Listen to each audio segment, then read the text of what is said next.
All right, so this is Jeff at the Big Hairy Dog,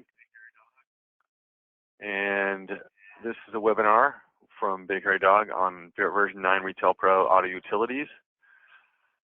And that's the outline we have right there. I can make that bigger if you guys can't see it, because we'll be hopping back and forth here periodically. All right, so auto utilities, the concept of obviously in auto utilities is to set a min-max level on something, and then when an item gets below the threshold, according to our schedule, when we execute a utility of our choice, it will either order this item, transfer this item, right? That's kind of the deal. So let's minimize this. Let's pop back in here. Let's start simple here. So from the main menu, I'm just going to go to inventory and point out that the bottom of your screen should have, now screen design is very fluid and everybody could change their screen design true, so you may or may not have all the same tabs I do, but these are good solid tabs, and I believe they come with the default program as well as our version of our default layout. So there should be a min-max, an auto min-max tab at the bottom. So I'm going to point out that you know, for any given item, and I'm going to just click in here and throw an item in there that I looked at earlier. I could go in and set the min to whatever I want it to be. So I could just say I want the min to be 3 on this, and I want the max to be 6. So I could choose to set my min-max level by simply going in and editing it. And we get a nice little access violation. That's pretty exciting. So first off, if you're going to start down the road of auto utilities and you've never done it before, what I would really strongly recommend is to limit the scope of what you're about to attack. Pick something small. Pick something you can get your hands around. Pick something that's solid, easy to digest. When I set up auto transfer in one of the airports I set up, we started with candy bars, because every kiosk, every store in this, there was like 12 of them in this airport, they needed to be in stock for all candy bars, especially Snickers, at all times. So they would auto transfer twice a day and fill up the candy bars. And that's where we started, because it was only like a couple of dozen candy bars. And they could go and put the min-max levels on all the items per store without even running an auto utility, right? They just could guess, because the buyers knew roughly how they were going to sell. So that's how you start. You start with something you can get your hands around. Do not think you're going to put all the min-max levels on all the items in the system. And auto utilities, like auto min-max in the auto utilities, can put min-max levels on every item in the system. But when it does, how do you evaluate them if you have never used min-max and you don't know what a good min and a good max is, right? So the best way to start, honestly, is to get a small one vendor, one group of items, and set it up yourself manually and start running auto utilities on that. And what you'll find is that you were right in some areas, you were wrong in others, and you're going to modify them, and it'll start working better, right? So setting a min-max, I'm going to say first, just go in and set up min-maxes manually. Right now, tricks, obviously, in here in inventory, I think I'm going to make this a little smaller, and because we've got the little webinar window, and I like to watch that on the side, but it covers up part of my menu, and that becomes very awkward. So we're going to just modify it a little bit, right? Okay.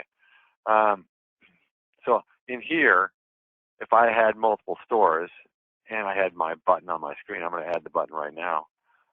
You can select locations, but I might be able to show you a better trick for that. So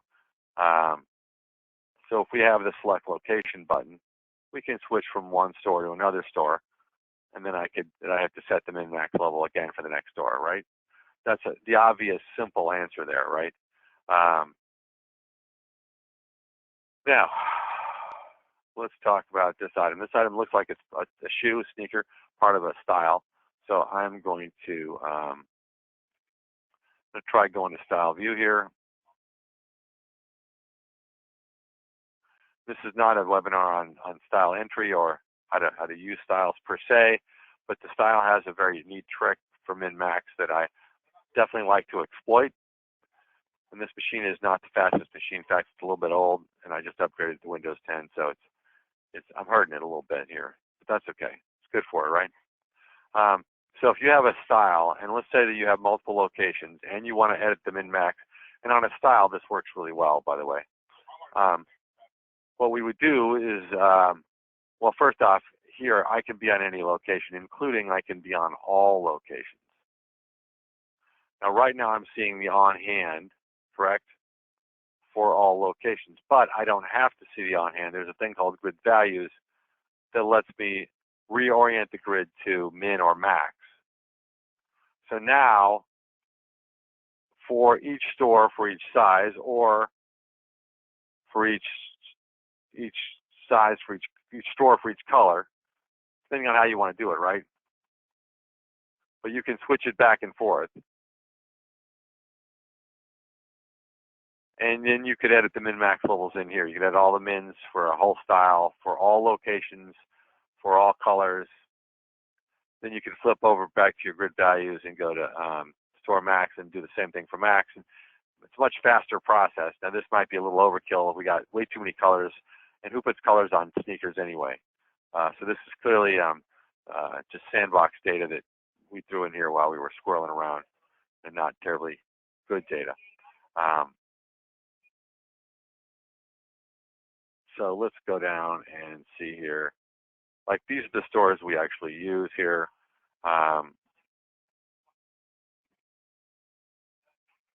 Actually, let's go. This is max, right? We're on max. Who would want a blue sneaker?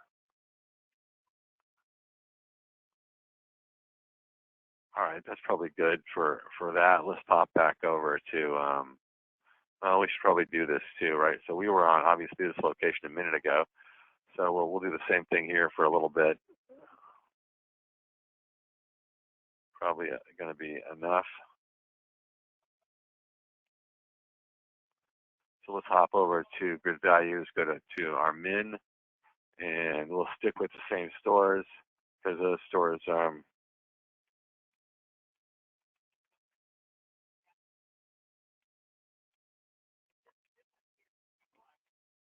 right, so now when we go play with this, we'll have some things we can play with, right? We'll have some numbers in the system, and we'll be able to actually use them. Of course, I would like to get around to looking at auto min-max, but auto min-max hurts people. It's not hard. It's so easy, but it tends to hurt people. So let's just take it baby steps, right? Let's not go nuts. Right, so I just saved that, and it saves all locations for all sizes, for all colors that I edited, right? Which is a lot faster. We got a plug in there that's doing something weird that I probably should investigate, but I don't want to stop the webinar to do it. All right, so then let's take,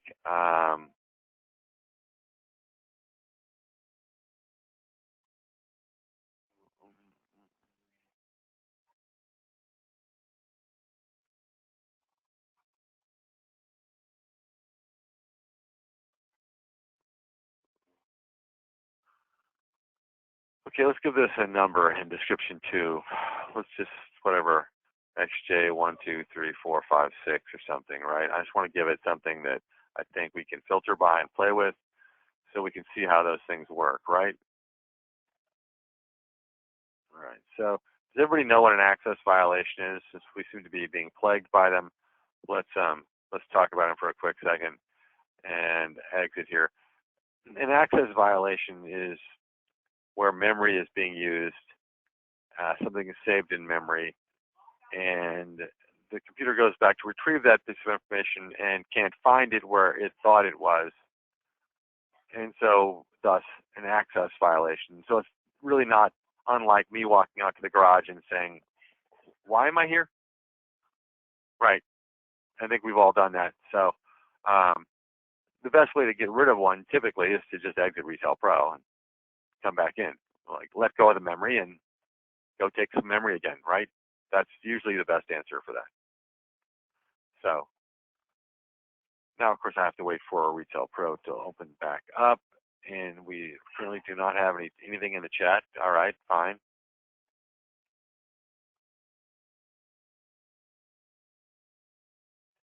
All right, so let's sign back into RPro.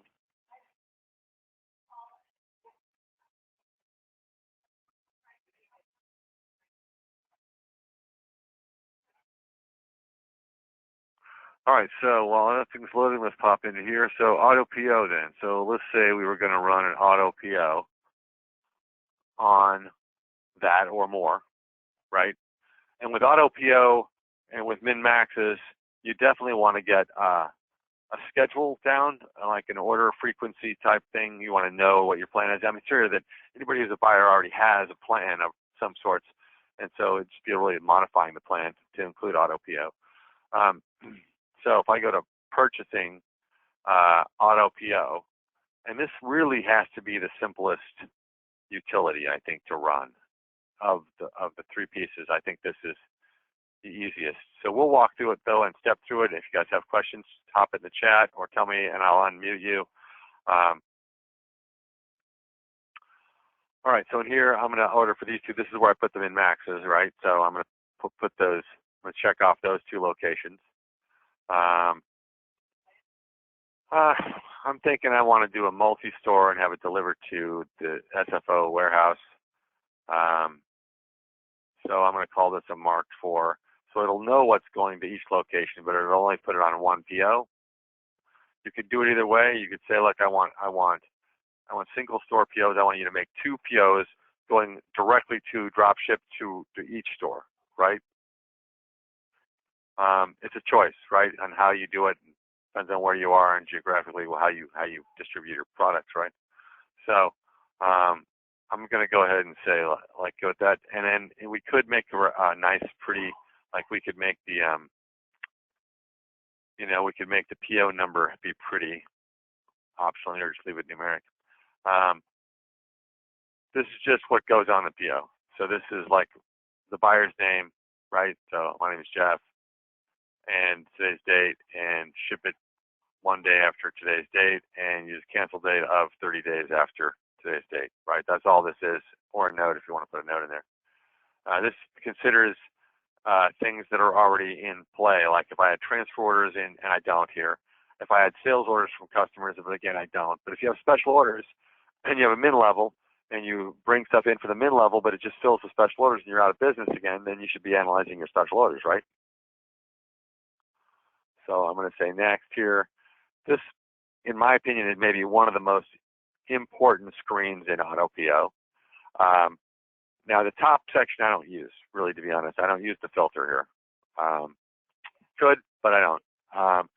So the important phrase here is top left corner, PO filter, right? This is a PO filter, not an item filter. This does not determine what I order. This determines what POs I can see. So I think we would all agree that if an item is on order, we should not reorder it, right? Like, don't double up my orders. That's not a benefit. So this date range here decides what's on order. So, for instance, I got a PO in there. I should have deleted it. It's from last year. I never got around to deleting it. It's still got this item on order from last year. Retail Pro is not going to know that's not a viable PO, right? So what if I got a preseason order for next Christmas? I might need some short-term fill-in before then, right? So you got to say, like, what is considered current on order, right? So maybe I want to do a 45-day range, start 15 days ago, 2 weeks back, 1 month forward. Maybe I want to go a whole month back. Maybe I want to go a 60-day range, start 30 days ago. So that's 1 month back, 1 month forward. I mean, certainly if a PO was due to ship yesterday and it's only 1 day late, I'm not, ringing the alarm. I mean, it's probably on its way. It'll be here tomorrow or today, right? So if it's a week late, are we panicked? Is it 2 weeks late? Are we panicked? Right? That's the question we're asking here. Can it be 30 days late and still be considered okay? So this decides what that range is.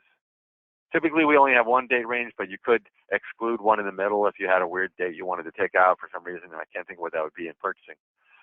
Certainly exclude POs that are past cancel date. I mean, you know, if they haven't made it by cancel date and they're still in that window, then we can exclude them, I think. But it's up to you. Next, what are we ordering to? What are we ordering to? Min? Are we ordering to max? Or are we ordering somewhere between? Like we could slide this slider around and make it be whatever we want, or we could type in a specific value if we want to go right to 50%. I'm going to say let's just order to max for now, right? And there's a nice little switch here, do not use min level as reorder point, but that would then change the plan. So typically, what is min? Min is a threshold. So in order to qualify for reorder, I have to be below, not at, below my threshold. So if my min is 10 and my max is 20 and I'm ordering to max, I'm ordering up to 20 and I have 12, how many do I get? Of course, the trick answer is nothing. You're not below your min, right? You got to be below your min. I know some of you guys were thinking 8. So if you check this switch off right here, the answer would be 8. We're not using min as the threshold. Now the threshold becomes the order point. If you're ordering to max, your min is 10, you have 12, you're over your min, but you're not using min as the threshold. You're using the order point, which is the max in this case, of 20. You are, in fact, below 20, you'd get 8. So let's go ahead and go to next here. This is the filter, right? This is the filter that controls what we're ordering. And of course, we're going to want to try it and do a narrow focus on this. So I went a little too far there, didn't I? So description 2, criteria. Oh, nice. What was it like? XJ 1, 2, 3, 4, 5, 6, right? If it wasn't that, I'm going to be very embarrassed in a minute here, aren't I? And so let's say finish and see if this works. I have no idea. I have not tested this copy of RPro, so I could be falling on my face right now, live, streaming in front of all you guys. All right, so there it's showing what we're ordering, right? So apparently we got a lot of these in the SFO location, but not that many in the Chicago location, right? ORD. So it's then generating an order for that location. And over here on the sidebar menu then, and we could bring this in, it would be so much nicer. Thank you. We already did this. Oh, we had to restart, right? Got all excited there for a minute. Right, so if we click OK and finish, now, this is a very simple scenario, right? In that filter, I filtered for the style. I could have filtered for the vendor. I could have filtered for 10 vendors, right? So I could be bringing in a whole lot of data here. So in this screen right here that we're looking at, before I click OK, I want to point out a couple things. You got the check marks over here. You could uncheck these. There's a mark function right over here to mark and unmark, or you could just use your mouse and uncheck them. So you could suppress items from continuing on and writing to the purchase order. If you got 10 vendors or even 3 vendors and you got items mixed all over the place to multiple stores with multiple vendors, I'm not sure how practical it is to do that. Most of my clients do not find it terribly practical. Some like it, but I'd say the vast majority do not like it.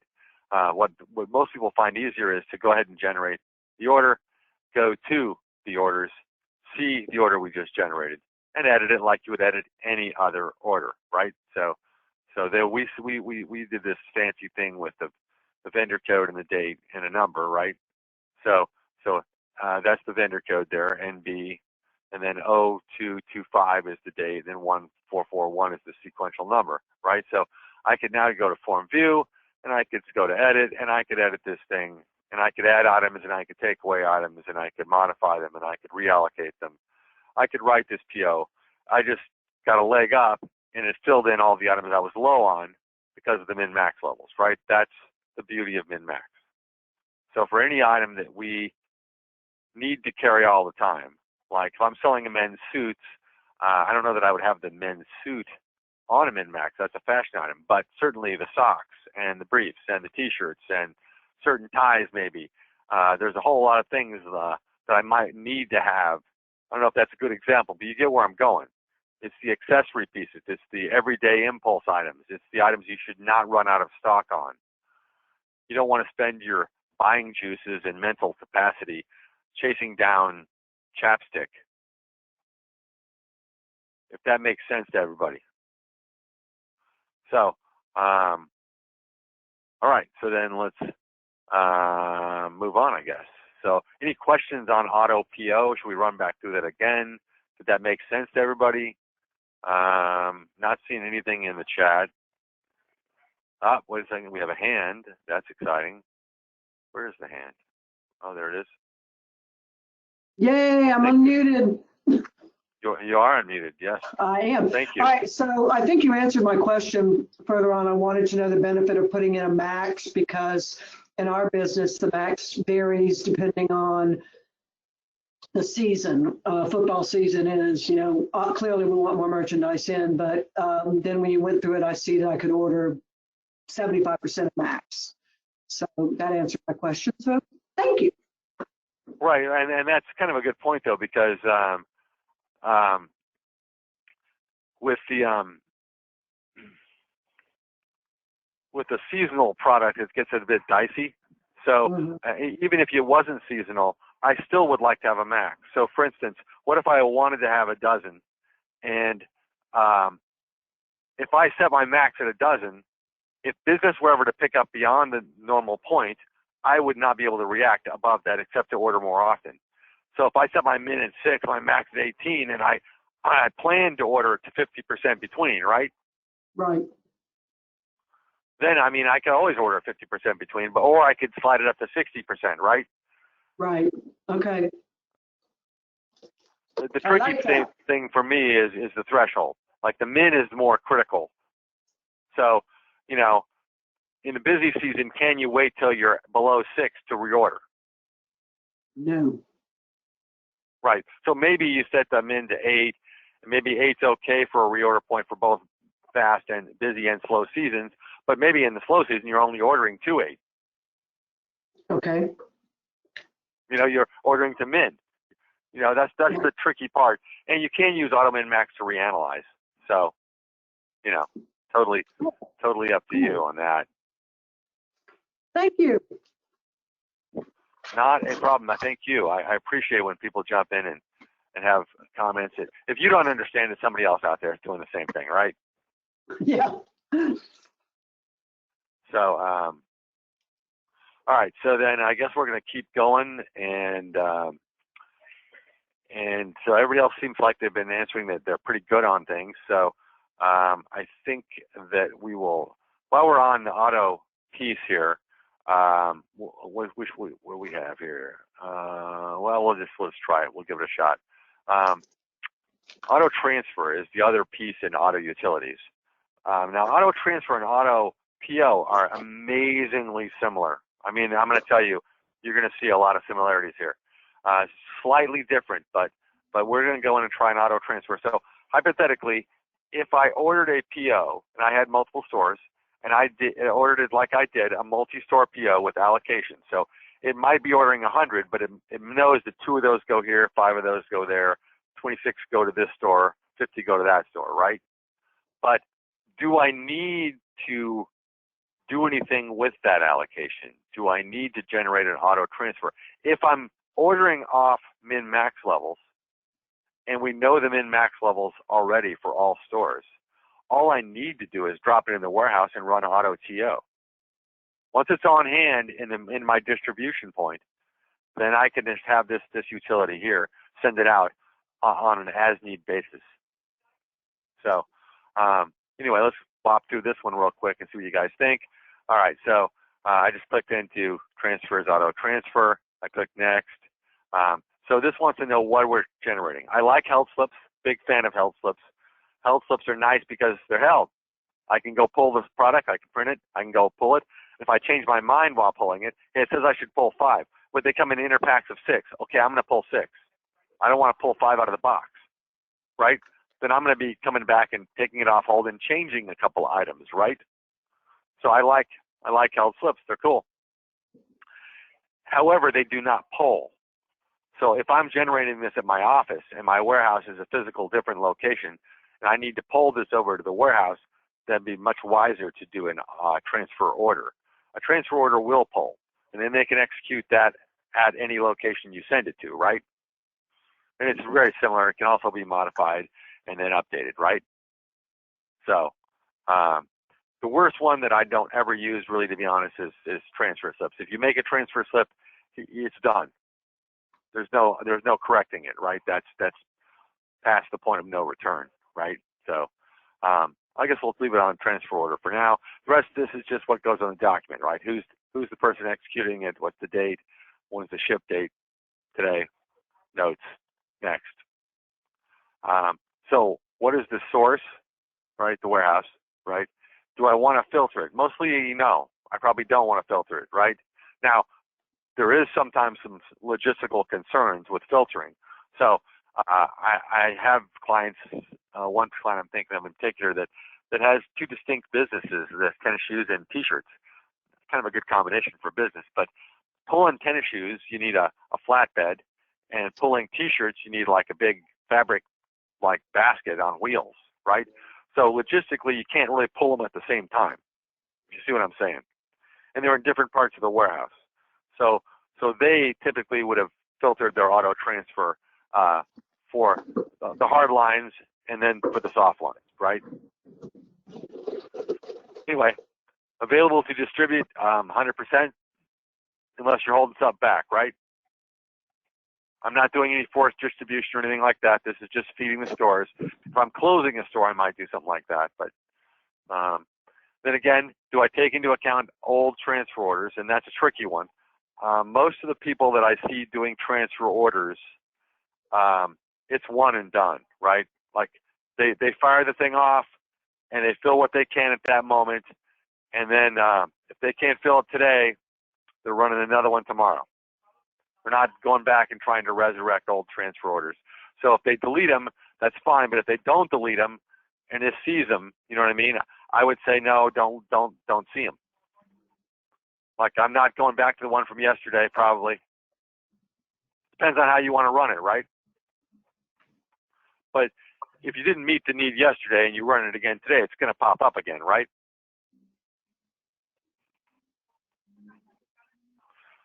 This is for what locations we're going to. I'm just going to go to all locations. Again here, what do we want to do? Do we want to filter min? Do we want to filter max? Do we want to go somewhere between min and max, right? Do we want to not use the min level as the threshold here to initiate transfer? You know, I'm always for that, but I also have to warn you that that's going to result in onesies, right? If you have a threshold like a min and you have a max that's above it, then you're almost always going to be pulling 4 or 6 or 8, right? You're going to be pulling bigger numbers. But if you check this off and you're only one beneath your min, you know, your min's at 20, you're at 19, but you're using 20 now as your threshold, you're one below, it's going to ask you to pull 1, right? So some payroll issues with that, you know, and productivity issues with that. I mean, maybe, you know, going into a big event where I really, really want everything to be fully stocked. So we'll go ahead and say max. We'll just see what happens here, right? This is the same thing here. This is evaluating transfer orders on the target side, right? So if for some reason, like they had sales orders, that would be a really good reason. They had purchase orders that they did. Now, if these are stores that are being filled from me and I'm the distribution point and they don't write POs directly to the vendor, then there would be no POs on them, right? But they still might make special orders. I don't think our data has any. So I'm going to click on next and we're going to say finish and see what the heck happens, and hopefully we'll get something, because otherwise I'm going to feel really silly. Now I ran this thing wide open. I didn't click into the filter. So we're getting a couple of things, right? So, and I don't know why it likes to do this. I mean, I guess because everybody wants the instant gratification of seeing where it's going to, but I read left to right. So from San Francisco to, right? I'd rather see the source store on the left. That's just me. I'm weird. And of course, some of my stores don't have abbreviations.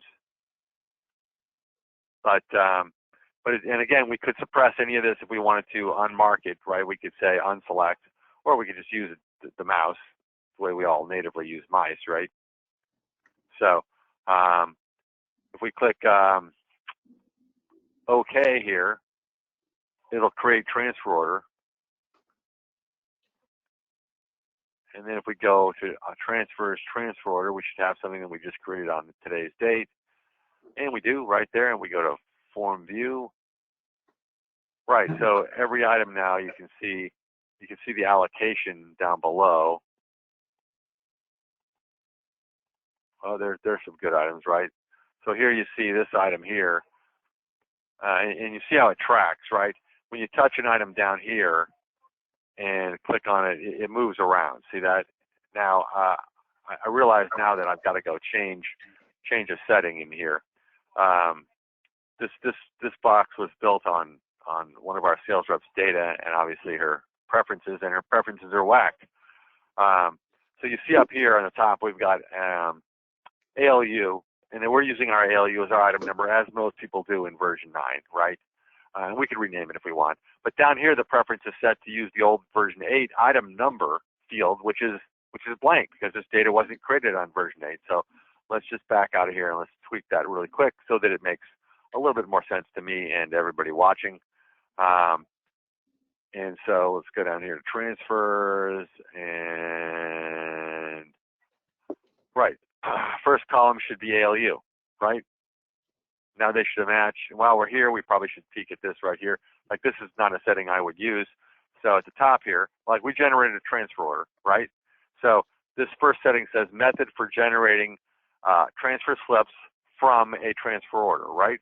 And it's currently set to assigned. So I'm going to take all three of these things in the drop-down menu and put them into a sentence because that's the best way to make them understood. So the first one, on hand, says, if I do not have enough on hand to meet the needs of the transfer order, send nothing. Zero, zip, nada. Okay?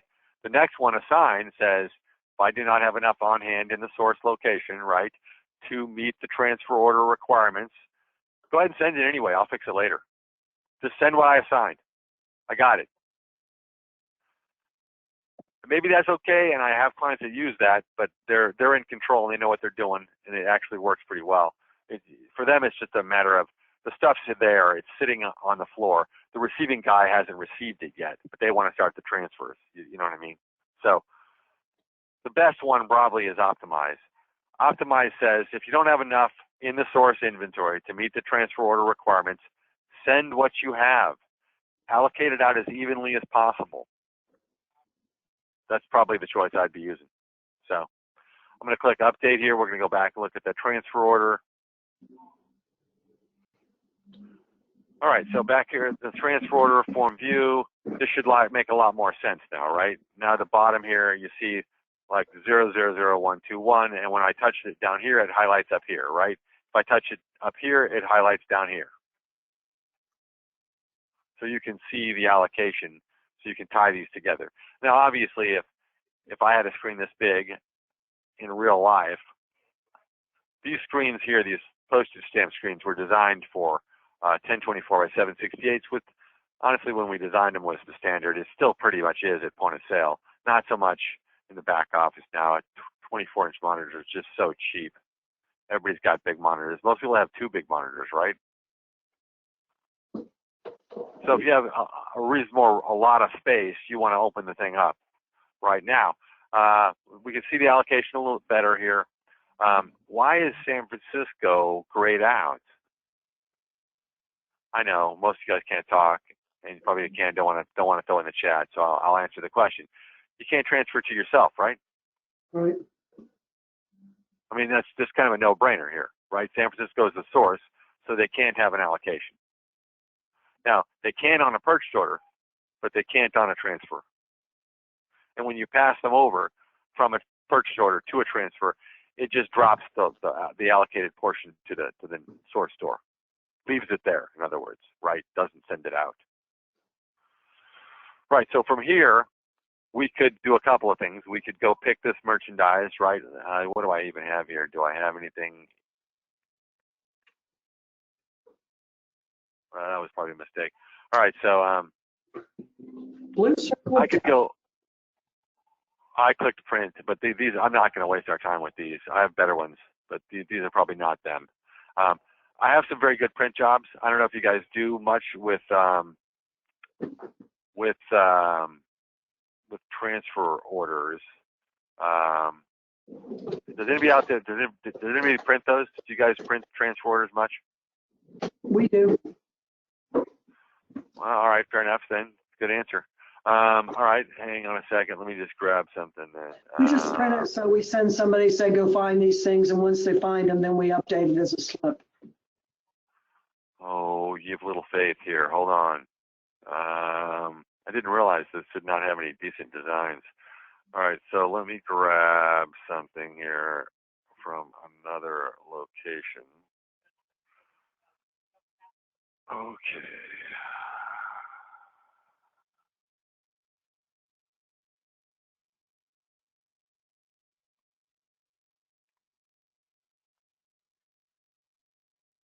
Okay, let's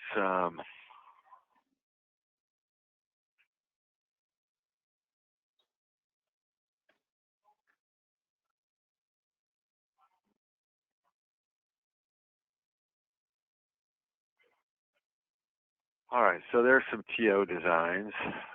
Let's we got way too many here, but we'll just grab these, copy them, put them into the local drive here. Design, doc design. I was trying to weasel out of it, but you know, you really can't weasel out of it on a nice webinar when you're talking about auto utilities, right? How do you weasel out of it, right? That's just really not going to be a good plan. All right, so let's go back in here to, okay, transfer order. Let's click print, and let's say continue. And let's say we want to do this. I'm going to try this one here and preview this.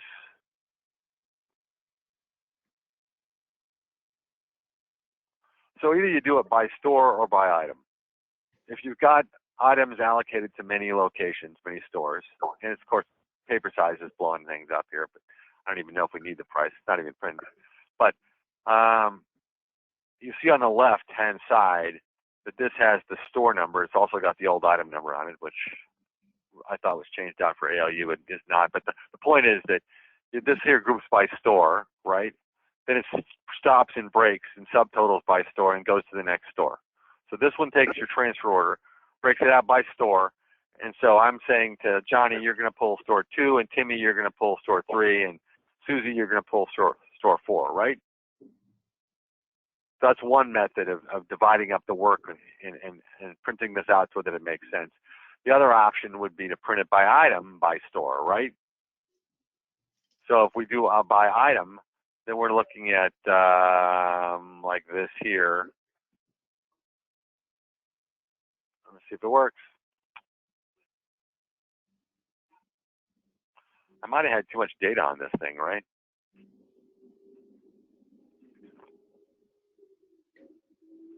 Yeah, that's not really working out right correctly, is it? Mm-mm. Well, it is down here. I'm not sure what this with this data, and it got some weird stuff in the ALU, but let's zoom in a little bit here and take a look at this section a little bit further down here. And we have a question out there. Okay, I got it.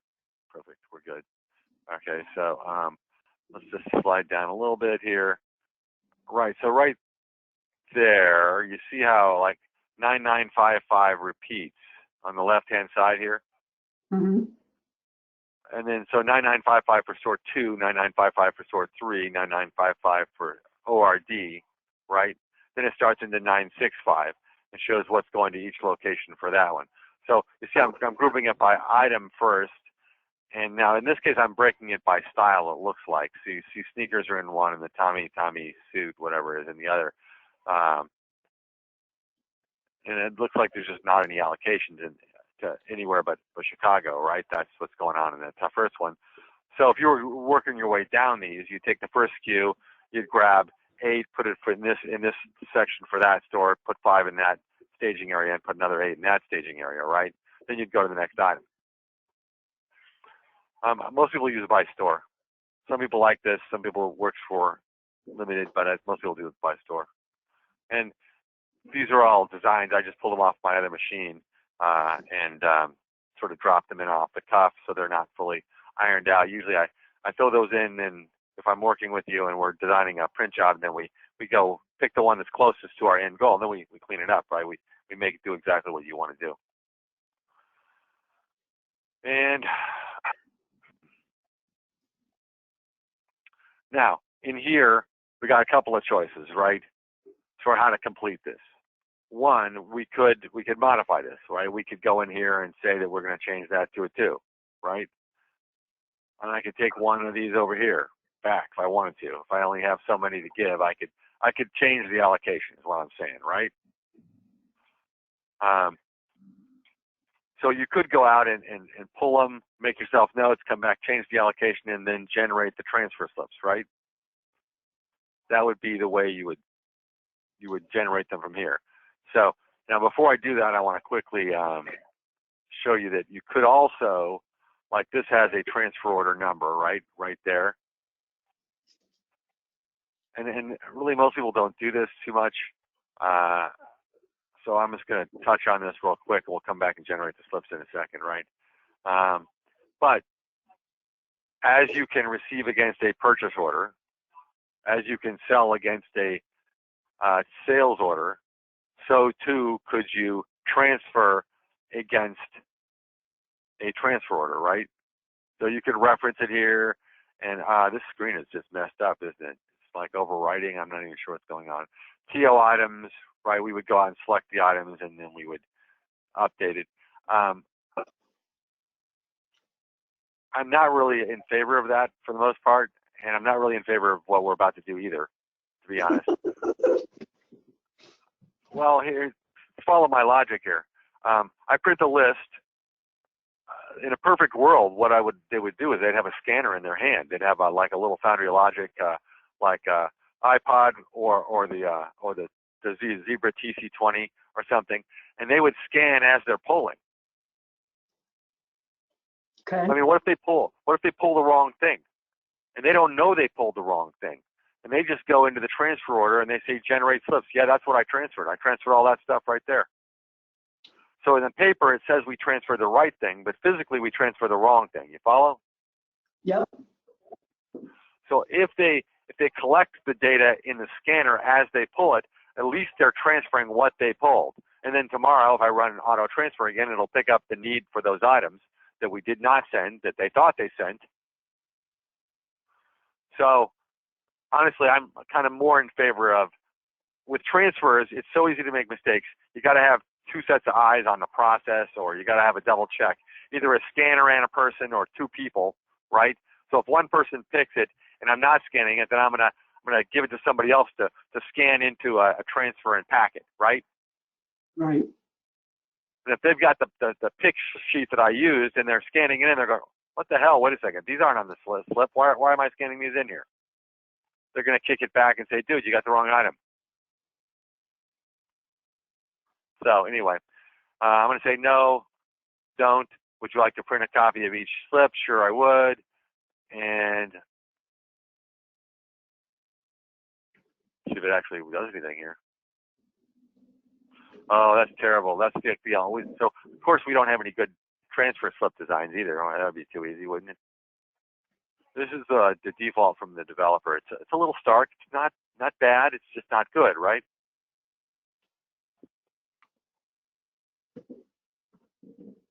And of course, this is going to go on until I run out of stores. But I only think I have like 8, right? Yeah, it's just going to keep firing off transfer slips, right? Because I said generate all the slips. Now, for a small transfer order that had a couple of styles on it, this is very viable. I mean, with one this big, I would feel like there's just too many things, too many places where somebody could make mistakes, right? Right. Okay, that's exciting. We could stop anytime. Okay.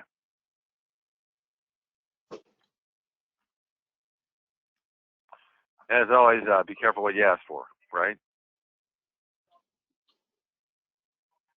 Dear Lord. And I said generate them all. I didn't hold anything back. So, all right, 8 slips. I was right on the source too. 8 slips generated. All right, so yeah, and I actually have a client who does that. He generates the transfer orders, prints them, and then he goes in and deletes them, so they can't use them to generate because he had too many errors in his transfers and his distribution. So he bought scanners for all this warehouse guys, and he makes them scan the stuff as they pull it. And of course, all those scanners, there's 2 different kinds, right? There's the mobile point of sale kind, and then there's the straight inventory kind, right? And there's 2 different halves. So depending on the hardware you buy, you might only run the inventory side, or if it's the sled with the iPod, then you could run either. You could run the inventory side or the mobile point of sale side. But the bottom line is that, if you got 3 or 4 of these things and you're pulling and doing distribution with them, then when it comes time for physical inventory, you don't have to rent scanners. You got your own. So you pull them out of the warehouse and you go hit the stores. Boom, boom, boom, boom, and scan them down, and, the warehouse has got to rough it for a week or so, right? Anyway. So now, do we feel up to? That's not it. That's not what we want. That's just our my watch is asking me to do something weird here. Don't do it. I know. I mean, what the Apple Watch? It just jumps in and tries to help you when you're not really ready for it. All right. So, yeah, we sort of already nailed that. Whoever did our outline here is a little bit backwards, right? We got auto transfers here, but then we got all of our transfer functions down below. It doesn't make sense. But anyway, I'm thinking maybe we dive into auto min max a little bit here and see if we could dive into that and see how you guys feel. Let me know if you glass over, if it's too much, or if I'm going too fast, and you guys got the chat, or you can raise your hand. I'll unmute you. I have no problem with that. Please feel free to chime in, right? So before I even go in and look at auto min max, I'm just going to start by saying there's not much going on here. It analyzes some sales, okay? It looks at your sales, and then it comes back and takes a formula that we're going to write, and it puts the sales in the formula and gives you an answer. If you don't like it, you go fix the formula, right? That's it. That's all that's going on here. It's not hard, and it's not amazingly complicated. There are little caveats to this process, but it's really not that hard. All right, so if we go into inventory in version 9, and we come down here to utilities, this utilities menu doesn't exist in everybody's menu. I added it in BHD default designs because there's just too many buttons for the sidebar menu. So I put it in there. Now you could also right-click and go into menu designer, and you could just take auto utilities, auto min max, and you could just add it as a native button, right? You could just put it at the bottom here, right? So auto min max. If we open up auto min max, it gives you this main menu. We're going to select change min max options. It's going to take us to the first stage of evaluating these min maxes, right? So we have to pick a date range. Now, in previous versions of this software, this would take quite a while, like an amazingly long period of time to read, like 24 months, 25 months. Now, I usually wouldn't run a time frame that big. However, this is a sandbox. There is no real data in here, so it's all hit and miss at best, right? Like I make a sale in here when I'm doing a webinar, and then I don't touch it again for a month. So, we have to go a big period of time here because it's just got garbage data. Now, what it does in version 9 to make this much more palatable, because version 8, man, across the network, reading, say, 6 months to a year, it could take an hour and a half, 2 hours to calculate these sales results. However, in version 9, let's just cancel out of here. At the bottom of our screen down here, it says our delta was last updated on 2/25. That's because I just updated it before the webinar. But in real life, all you guys should have your delta scheduled to run automatically. It should be updating at 1 o'clock in the morning every day. So we all know what the delta is, right? The delta is a place where they keep statistical information like GMROI and turn and all that stuff, right? But to calculate turn and GMROI and all that stuff, you got to know what the sales were, don't you? So when we go get sales in this version in AutoMin Max, it reads the delta, not the sales file. So analyzing sales takes minutes. I still don't want to do it during a webinar. I don't want us twiddling our thumbs for 3 minutes, right? But I honestly, I hopped off another appointment at 15 minutes till the start time of this webinar, and I analyzed sales, and I was done well before. So it probably took 3 or 4 minutes to analyze 2 years of data. So I'm just going to tell you that it's much, much, much better. I can't even tell you how much better it is. It's so much faster than version A was. So obviously I did not use a filter. You could use a filter, and you probably should use a filter. You know, if you analyze the entire inventory, you're going to review it and accept min-max levels for the entire inventory in one afternoon? I don't think so. I mean, don't bite off more than you can chew, right? Just do it one vendor at a time, or one department at a time, or one department and vendor at a time. That's what I've seen. It happens over and over again. Everybody gets killed by the amount of work that has to happen in here, but you just got to scale it down. Just knock off one piece at a time. I mean, the reality is that AutoMin Max, when you start down that road, it's a never-ending project. As soon as you finish analyzing and set up min-max levels for everything you can set up for, it's time to reanalyze again, right? To go back through the same process and update them, because sales aren't stagnant. They're not the same day in, day out. They change. All right, so we analyze sales. We click next. Then we get to this thing called filters, or our formulas that oddly have filters, but there you go. So you got mins and maxes right here, right? So I'm going to say, let's make a new one. And I could name this for whatever I wanted to name it for, right? Let's just pick on the thing we were doing, right? So we'll say it's an XJ 1, 2, 3, 4, 5, 6, right?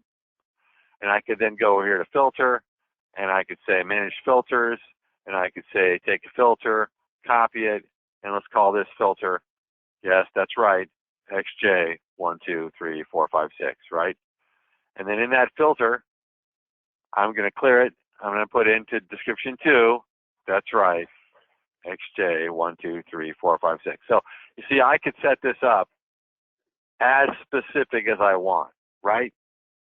If I wanted to do more than one style, I could go in and say this style, or this style here, or this style here, right? I can get as specific as I want to get here, can't I? Okay, so I've set up a filter and a name. Down here, I could just say, I could leave it like it is, 0 to infinity, lesser of, give me, and I'm going to, normally I would pick like 14 or 30 or 45 days. I'm probably going to pick like 180 days because I don't have any data, right? That's days of sales, DOS? What's that? DOS? DOS is days of supply, right? Okay. Yeah, good call, by the way. Thank you. Yeah. So you know, if I analyzed 3 months, and I'm going to keep the math simple here, right? And I sold 90 in 3 months, and I asked for a 30-day supply, I'm asking for 30 pieces, right? Right.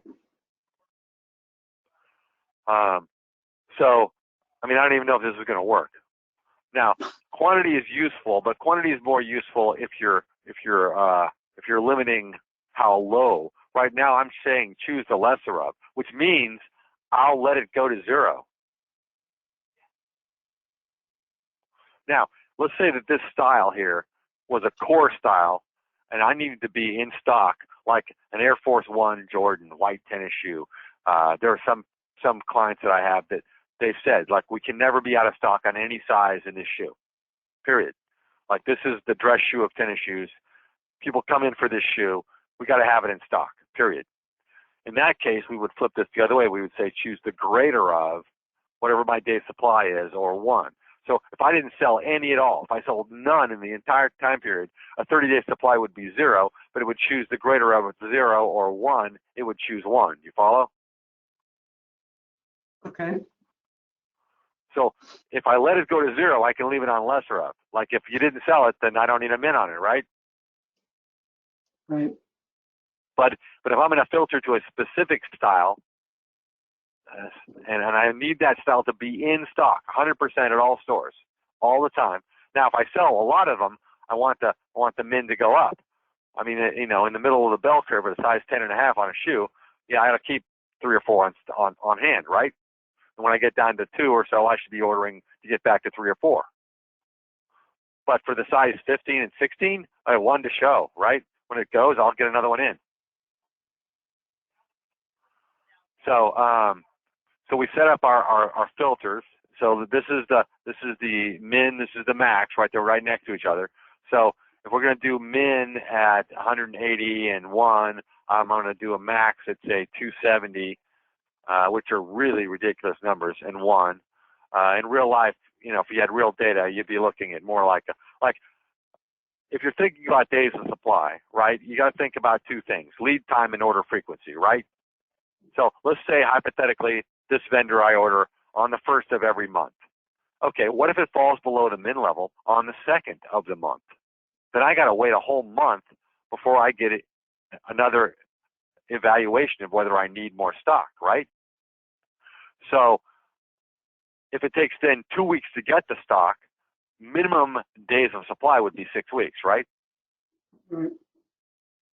Right. That's what you got to think about is how often am I going to run this utility for that vendor, and how long does it take to get the stuff? And worst case scenario is you fall below min the day after you analyze, right? All right, so we've got a formula set up, and it's not tweaked right. Let's take this with the greater of. If you're going to do greater of, you should probably do it on both of them, right? If you're going to do lesser of, you can do lesser of. Lesser of works. I didn't used to be a big fan of lesser of, but I now I was educated on that by one of the Retail Pro guys. Anyway, so we'll go next, and we are now to what's called the calculation, right? So here,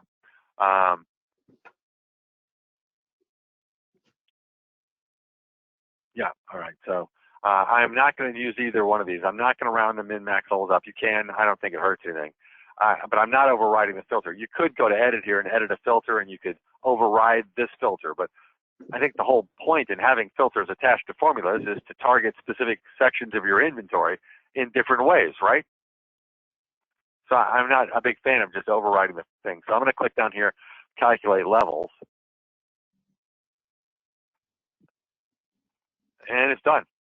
Now that was a very narrow filter, wasn't it? So I don't even know if it works. Let's go see. So let's click finished for now and say yes. And let's go up here and say we want to do XJ 1, 2, 3, 4, 5, 6, right? Yep. And it's got in the new min max column. Obviously we didn't sell any of these, right? Right. So I've got 1 on everything, right? Let's see if let's check the other locations. Let's go select location. Let's go to. I think that the only place that has any decent data is the first location. No, same thing. See, so I mean, so right here you can see that one there had in the history. Now that we're talking about what I read 2 years of history, right? I read 25 months, starting 24 months ago, and it had 23 sold, so that's less than 1 a month, right? Right. So, you know, I just don't have enough sales here to make that one fly, right? Although you could play around with it, right? So let's go back in here. Let's play with it. Let's go tweak it. I mean, it took nothing to run that calc was really painless. In version 8, that would have been 45 minutes. So, all right, I'm just going to go nuts here. I'm just going to go 1180, right? You know, I'm just doing stupid things now because I don't have any data that's worth anything, and I can't put real data in here. I can't show anybody's data to everybody else in the entire world. That's just wrong, right? So we can't do that. So we'll say calculate levels, and let's see if it did anything here. Let's go ahead and say finish, and say yes. Minor bumps here. No, actually, yeah, little ones. Like, all right, you see here, here's my new max. So I typed this in early on when I did that style grid, and I typed all those min max levels in. I typed 2s and 4s in the max and 1s and 2s in the mins, right? So you see these store mins and maxes over here. These were manually entered, right? And then these are being suggested based on the sales data, right?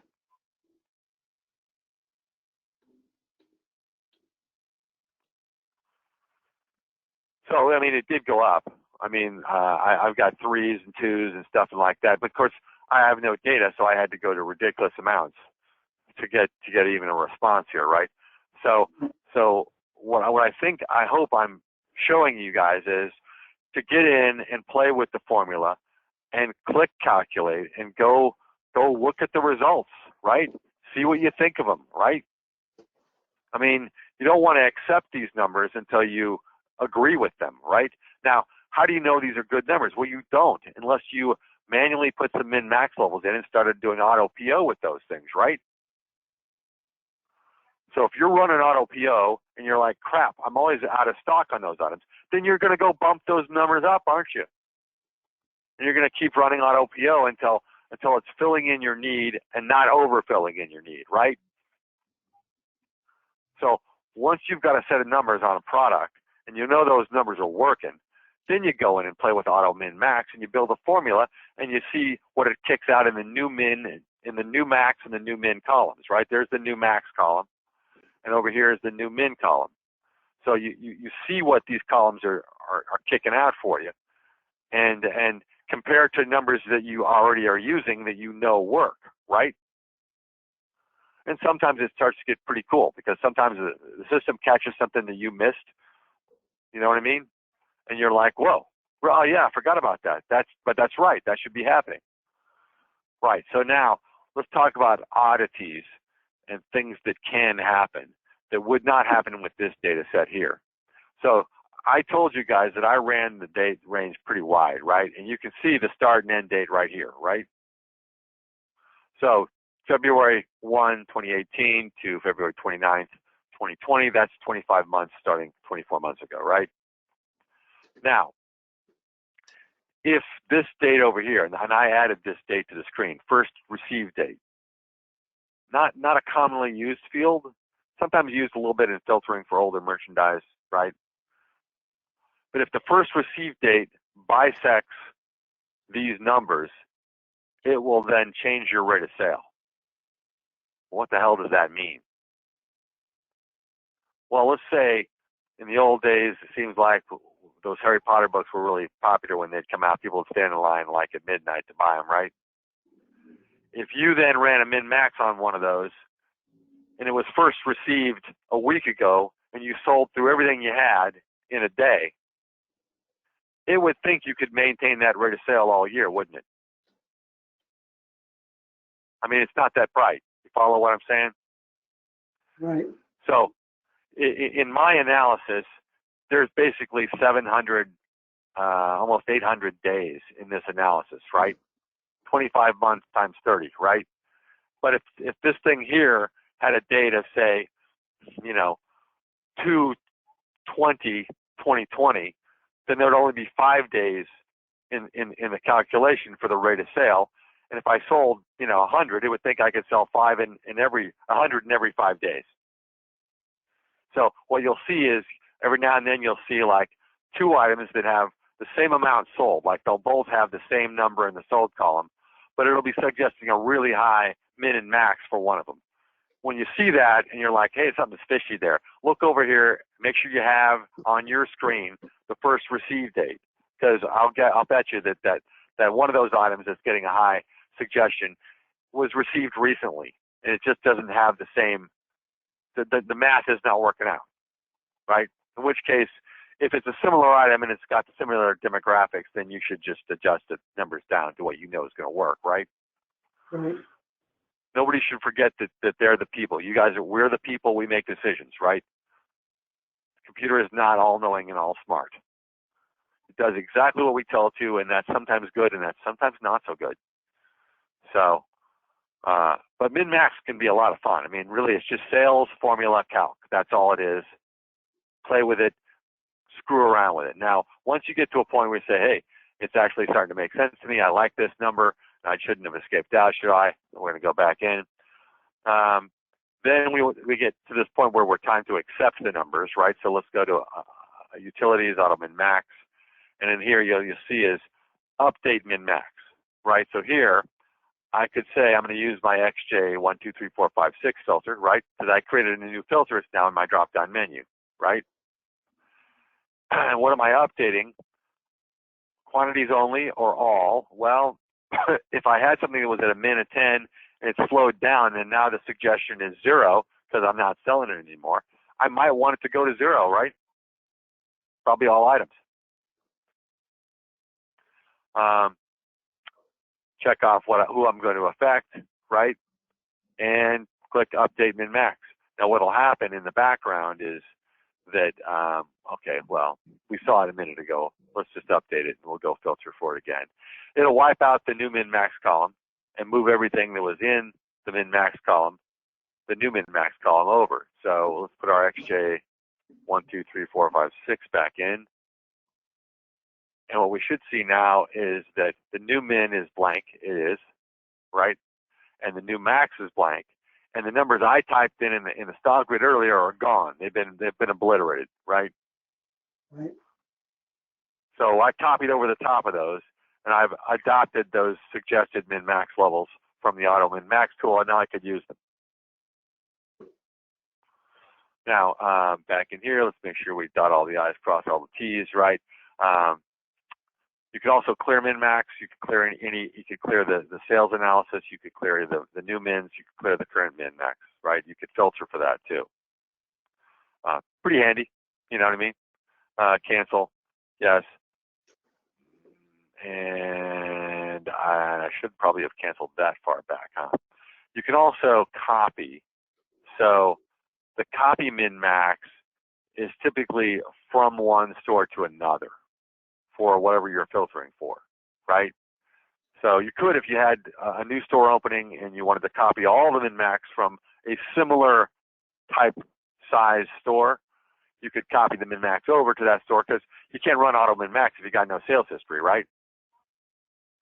So, you know, it's a good idea. I'm for it, generally speaking. All right, so cancel that. What else we got on our hit parade of exciting throwback topics here? So, transfer preferences, we kind of touched on those already. We did not talk about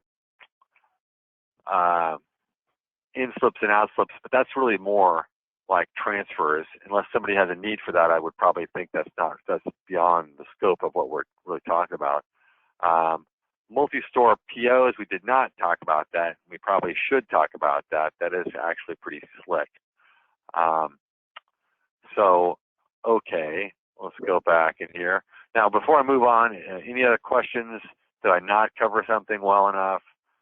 Is there anything going on there that I should have talked about or answer any questions for anybody? No, not seeing anything here. All right, so let's go talk about multi-store POs. So POs, as I said before, you can allocate to yourself. So that's really kind of the cool part about that. So min-max levels, really useful for auto PO, amazingly useful for auto transfer. And one can feed the other, right? You can auto PO it in, hit the warehouse, auto transfer it out, or you could generate a transfer order from the purchase order. So now items that are not good candidates for auto min-max are much better candidates for allocation. Okay, so what do we got here? Let's just take that one. Let's copy it. Let's see what we got going here. I have no idea whose data and what this is. This is Well, this is all Karen's data, so it's all wacky stuff. All right, so I am going to bump these up.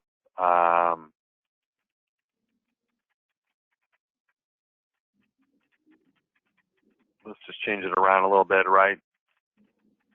Oh, I missed one, man. Should have picked a better one, huh? Okay, that's probably enough. That gives us something to play with, right? Man, there's a lot of There's SKUs on here. 1,400 items ordered. Well, but wait a second. Where's our little item? 80 line items. 80 line items. Sure, be here all night. Yeah. It's 80 line items. Like the SKUs are only 80, right? But the pieces are pretty high, right? Yeah, so there's more pieces. There's more SKUs than I want to edit, probably, really, at the end of the day here, right? All right, so that's close enough. All right, so let's hit save. And I don't know who designed this. Yeah, thank you for that. I got to the bottom. Wow, weird. Somebody put the save button over here. Okay, cancel date can be before order date. That's probably true. Now everybody knows in the date field you can go forward and backwards, right? But in this case here, I'm back in 2018 and I need to go to 2020, right? So I'm just going to click on the date and go right to 2020, right? Like I don't have to take this the slow way, right? I could skate through time. Yeah, that's good. All right, good. That looks.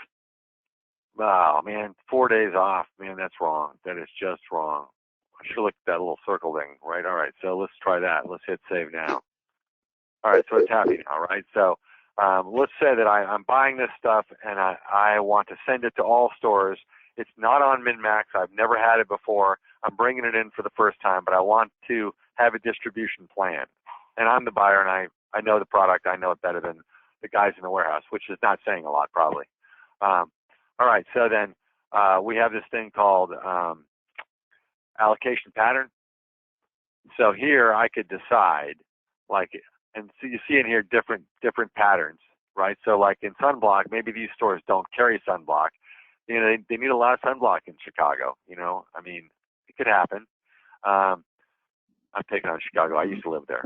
It's a good place, but all right. So you see here this allocation. They're not sending anything to these two stores, but they have a nice allocation to these. Now, allocations are ratios, not pieces, right? So in other words, I'm saying that Chicago sells twice as many as San Francisco, right? I'm saying that store 2 sells 7 times as many as San Francisco, right? So we're going to take this pattern, this t-shirt pattern, we're going to apply the pattern. Like I don't see any change. I don't see any difference here, right? So we're going to pick an item and we're going to go look at what's called item allocation.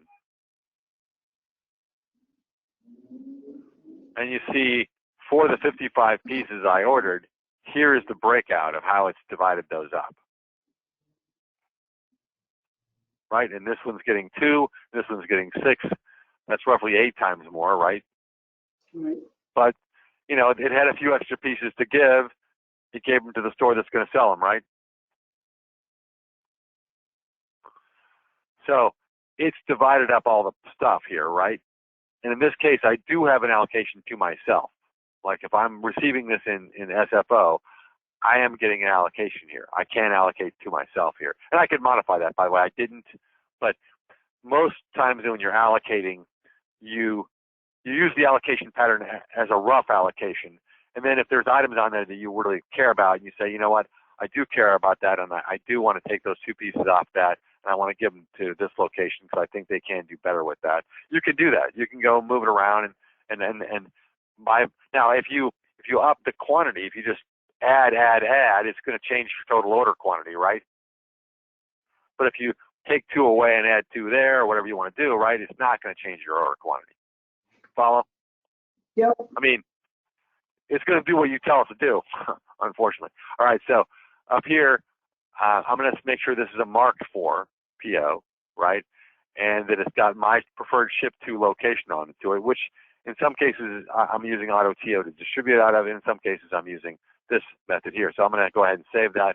And I really would like the save button on the top of the screen, but I'll fix that later. Then what I would do now is generate the transfer order. So normally it would take me a little longer to generate a good allocation, but I'm cheating, of course. So here, the distributed and undistributed are old settings from version 6, actually version 5, I think. Distributed puts the total order quantity, 55, right? It was 55 or 33, onto the transfer order, but does not allocate it. Undistributed does not put any number at all on the transfer order. So you want marked for. You got to be a marked for PO. You got to be allocated, and then when you generate, you get marked for as an option, and you select marked for if you wanted to do all the work for you. And I always want to do all the work for me. It's going to generate me a transfer order sometime in our lifetime. Now you broke it. Yeah, no. I just had I have 80 a damn question. SKUs. Why did I pick? Go ahead. Well, when I do a generated TO, it goes to the PO instruction line 1, and will overwrite anything that I put in line 1. Is that something I can change in my purchase order design? Well, You understand what I'm asking you? yeah, we'll see if it does it here. I mean, I guess I just got too many damn items on there. But yes, it notifies like documents of pending transfer orders, typically by inserting that into the instruction line. Yep, and the comment line on the voucher. Yeah. I think that's why it does it on the PO. I never thought about that before, but you kind of raise a good point. Because when you make the voucher gets a comment that says that there's a pending transfer order, right? It shows you the transfer order number.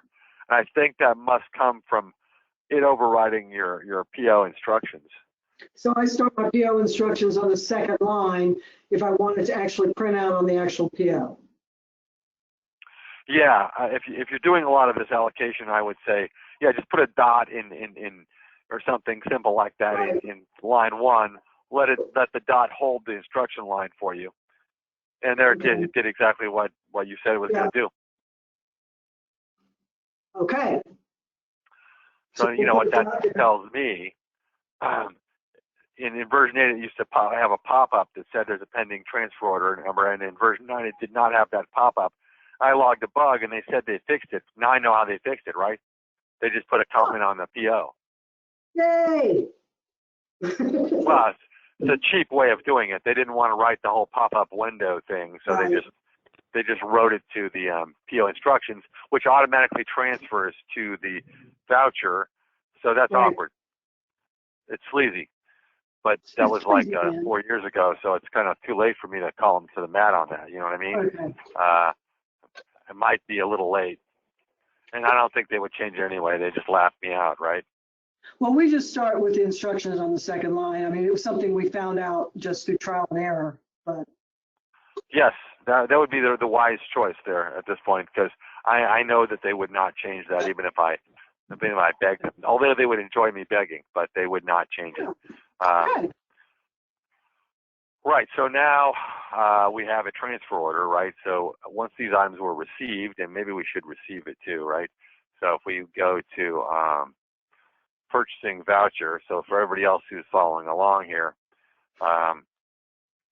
we've lost some people. Nice. We had 8, now we're down to 4, but that's fair enough. It's hard to sit for this long and do anything like this. It really is difficult. I try to keep it bouncy and light and going, but, you know, I totally get it. You know what I mean? We got busy lives out there doing a lot in a lot of plays. All right, so that's the one we just did today, right? There is a Democratic debate tonight. Wow. I'm going to have to get home by 8 o'clock now, 8 o'clock Eastern time. Wow, that's kind of a big deal, isn't it? Because I mean, that last one was pretty rowdy, wasn't it? Right. This one's going to be even worse. So that's my soap opera. Got to go watch it. Yeah, that's a tough one. I don't know where I stand on those guys. But yeah, so here it is writing that same thing into the voucher, right? Right. then we could, of course, update that. We don't care about dotting the I's and crossing the, yes, go ahead, fly like the wind, bullseye. About that modifying inventory price, is there anything that we can do about, we have 3 price levels, original, retail, and our web price. Is there any modification that can be done that does them all 3 at the same time? You would have to get a plug-in for that. What I would have to recommend there is that when you see a price change coming, so what's going on there? I didn't mean to hijack your meeting. Go ahead and do your thing. That's a different question. But... Okay, well, so... I mean, let me just grab an item real fast and show. So if in the process of, doesn't matter which item, let's just grab a couple items, right? And click OK. If in the process of writing a purchase order, we see that the cost has changed and we therefore change the price, right? Right, then, correct. Then this here will change. So this is, I'm going to change this. And so if this came over from the PO at $35 or $35.95, whatever, and an inventory price was 30, then at this stage of the game, I probably wouldn't even notice that they were different, right? Right. So then when you click update, you're going to get that message, right? And I would say cancel, and I would have the inventory field on my screen. I would scroll up and down and find the damn thing, because just as we have a price increase, and I'm going to come back to the price increase in a second, but I could also have a mistake. Like I could have wrote the PO and put a 0 in there by accident, right? Right, correct. So I don't want the thing going to 0. So you got to stop and look. That's the first thing. Now, if you have a price change, plan the damn price change, right? Don't wait for the voucher to change the price. At that point, it's going to change the price. The tags are not going to match, and some customer is going to get pissed off at you, but you're going to take care of them. And then you got to go frantically change all the tags, right? So I got to say, if you got a price change, then you got to write yourself a note and you got to plan it. And next Friday, do a price change in all 3 levels. Okay. Now, I do have something to offer for that. Let's pop out here real quick, since we received that, and then we'll circle back to that transfer order in a second. But while we're on the hot topic here, let's go to options. Let's go to system preferences. Let's go down to, you hurt my brain now. I just want to tell you, you are hurting my brain. I'm sorry. Let's see. Can I tell you how many times we've had items on the web at a 0 price? Oh yeah, it's easy to do. It's super easy to do when you're getting into all that stuff. Is it down here? Okay. All right. Yes. All right. So this switch at the very bottom of this screen says automatically clear markdowns after each update. So if you're managing multiple price levels and you use the price manager, which is more than I can go over in a webinar right now, but I would turn this off. Now, what that means to you is that when you're done, you're going to need to go to price manager, clear markdown, and clear the column. Leave it clean for next time you're going to use this. Don't leave crap in there. Okay. But with that thing turned off, I could update my regular price, I could update the web price, and I could update a 3rd price level. And then when I'm done and I feel like I've updated everything I need to update, clear the price level. Clear the markdown column. You follow what I'm saying? Yes, I do. Okay. So I don't have to recalculate it 3 times. I could just calculate it once, update, update, update. Okay. Now, you certainly could look into a plugin. There are plugins out there that will maintain price levels so that when I change a price, it changes. But then if you have different pricing in the levels, that's not going to be a good thing either, though, right? So right. Okay. You got to be careful what you ask for on that one. Yeah. All right. So Ben, back to this transfer order. Of course, we generated a transfer order. If we go to transfer orders now and look at it, it's going to have all that stuff we just put on it. It's the one on top, the 297, right? So we go to form view on that. It's going to look very much like the other one. Yeah, I got same kind of numbers. I mean, I did 55, 55, 9, 30, 30, 30. Then I did 99s down there. So they're all going to be the same, right? Where it's the same ratio, right? They're allocating it the same for the same quantities. We didn't have anything in source 7 and 8, so they're getting zeros. So then at this point, it's the same as the other one. We could generate the slips, or we could print it out, show the amounts by store. We could pull the merchandise. We could get the transfer slips issued any way we wanted to proceed, I guess. So, so but that's the cool part of the PO. I like the PO allocation thing a lot.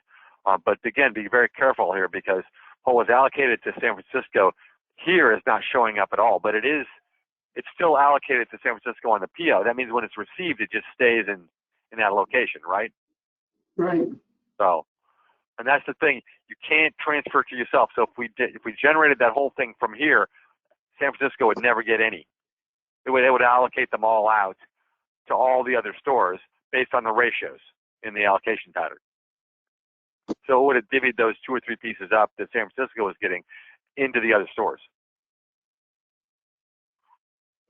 So in that respect, I would say that Retail Pro prefers to have a central, like, distribution warehouse inventory that is just that, a distribution inventory, and not also a store, right? Right. And I have a client who has 4 stores in Nebraska. Great guys, Jim, and he has a 5th virtual store. So he had this problem, and he said, you know what, this is ridiculous, and he got a virtual location. He receives into the cloud, essentially. He receives into a location that doesn't exist. And then he auto transfers out of that evenly to all 4 stores, and he makes sure that the virtual inventory is cleaned out. At the end of every day, there should be nothing left in it, right? Cool. Yeah, I mean, it works really great. I mean, because he has a big store, but the problem would be in the big store, he's using that for his warehouse and the big store. Well, what if he orders 100, he only gets 50, and he had it allocated out that he was going to keep 50 in the big store, then the other 50 was going to go to the other 3 little stores, divvied up however, right? Well, the problem is if he's short shipped and he only gets 50, all 50 go out to the little stores, he doesn't keep any in the big store. Right, and that doesn't work, right? Right.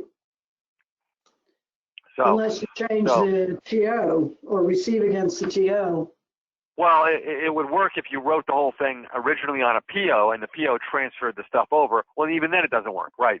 So the problem is you have to receive into a location that is not the big store, so that the big store is seen as a transfer point, right? And then that its share is represented. So if I got 50 instead of 100, the big store should get half of those, should get 25, right? And the little store should get half of whatever they had allocated each. And so it should take what's remaining and optimize it out based on that setting and system preferences, and distribute it as evenly as possible based on the original plan. Okay. So anyway, any other questions anybody has?